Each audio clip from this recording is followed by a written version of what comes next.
This is the new handout for this video, and as always, I make these so that people can have something to work on, something with exercises that can actually push them a little bit further, so they're not just passive while watching these videos, they can actually implement what they're learning. This handout puts together all the things that we've learned thus far from the previous videos as well as the other handouts. And with all my handouts, I've tried to get down to the bare bones, if you will, the skills that really matter, the skills that really make a difference to your drawing ability. This is what these handouts really try their best to emphasize. You can find the link to this in the description below. It costs very little and it helps support me a little bit. I decided to bundle them all together so you can actually get all 5 of these handouts at a discounted price. Whatever work you do produce from these, you can send them to me at my email. I will be critiquing them in a live stream, so stay tuned for that also. Also, I'm open for private mentorships, but I'll get to that at the end. So without further ado, let's begin. Hello, this is Joseph, aka Zeph Draws, and today I want to talk about how we can use our visual libraries to actually start drawing from imagination. Thus far, we've covered how to manipulate forms and place them in space using our sense of spatial awareness. We then went on to how to build a visual library using reference and breaking it down using our ability to manipulate forms and place them into space. In this video, I want to go through some of that process again, so you have another example, but we're going to go a little bit further and I'm going to show you how we can start employing our own creativity to make something that is unique. I believe this is where the fun lies in drawing from imagination. So as you can see, I'm drawing a scooter, and much like before when I was drawing the revolver, I'm essentially assembling the scooter using simplified volumes that I've noticed in the reference that I'm looking at.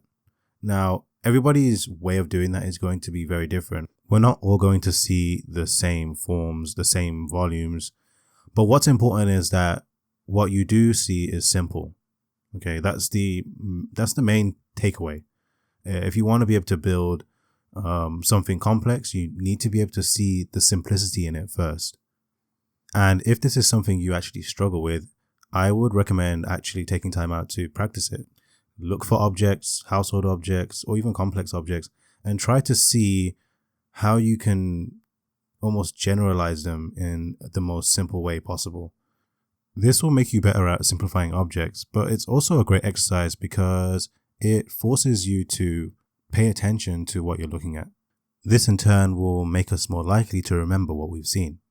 Okay, so how are we going to get to the point where we can assemble something with many pieces, like this scooter, from any angle? The key is to become well acquainted with the thing that you're drawing. And there's no better way to do this than to learn each part little by little before bringing it all together. As you can see here, I'm trying to understand how to connect the leg shield with this triangular shape thing. I think it covers the connection between the steering and the wheels.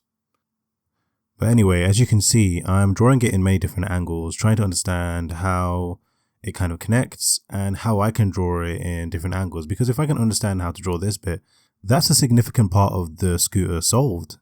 And then I can move on to another part. Now, this would have never happened if I was focused on the whole thing, right? Breaking it down and just trying to practice just one small bit can actually get you really far. And we know this, right? We do this with anatomy, right? You know, people tend to learn to draw hands separately to when they draw heads and separately to when they learn to draw legs. So we already do this with anatomy. So this is an important thing to carry across to other objects that we want to draw. We should take our time to understand each part. There's really no need to rush into drawing the whole thing. Once you're able to assemble the whole thing, we can now move on to details again. Now, what am I actually doing here? Much of what I'm doing is essentially keeping in mind many of the simplified forms, but smoothing out some of the hard edges and creating smooth transitions between different forms. To do this, you'll need to go back to the reference, but this time actually trying to take notice of some of those nuanced shapes, some of those turns, some of those subtle surface changes. But at no point should you forget those simplified forms. Those simplified forms still provide scaffolding for the more nuanced forms to go on top of. once you're able to draw this thing from memory, it is yours. In some sense, you've captured it into your visual library. At this point, it's time to get creative. You should be able to not only draw the thing in question, you should also be able to play around with it and mess around with its forms and experiment and find out what kind of new, unique volumes you can create from it. This is also the time to go and look for inspiration and try to understand how other artists have depicted some of the things that you're interested in. Maybe it's the shape language that the artist uses or the way they add certain details to the things that they draw. In drawing my own version of the scooter, I took some inspiration from the late Akira Toriyama. I've always been quite fond of the way he depicts vehicles. He tended to avoid hard edges when drawing vehicles, and this resultant smoothness gave them a sort of playful quality. You can just see how much of himself Akira put into his drawings.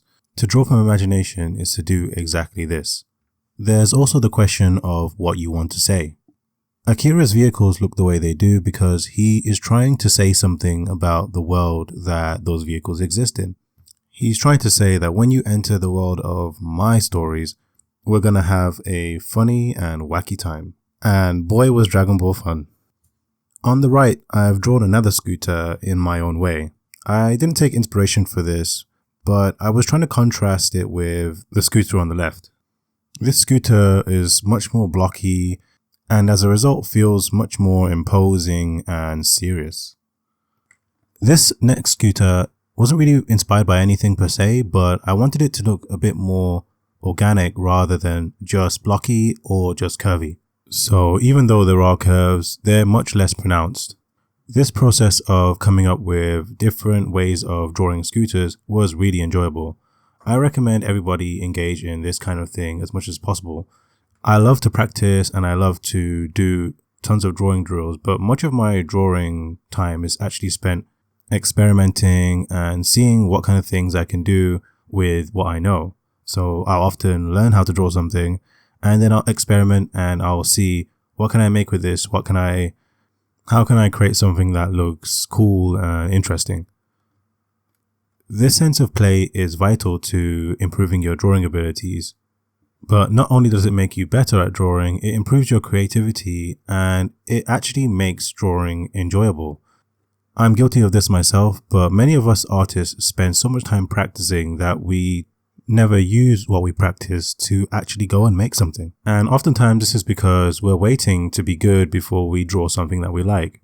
But what if I told you that you could take what you currently know and experiment with it and create something interesting? This is actually a great way to get out of artist block. Now, I'm not saying that you need to create a masterpiece, but what I am saying is when you do learn to draw something or while you are learning, use your creativity to make something interesting. So, it could be even boxes, right? Many of us spend a lot of time drawing boxes. That's fine. But how can you arrange these boxes in an interesting way? Can you create and organize an interesting looking kind of space? What kind of compositions can you come up with?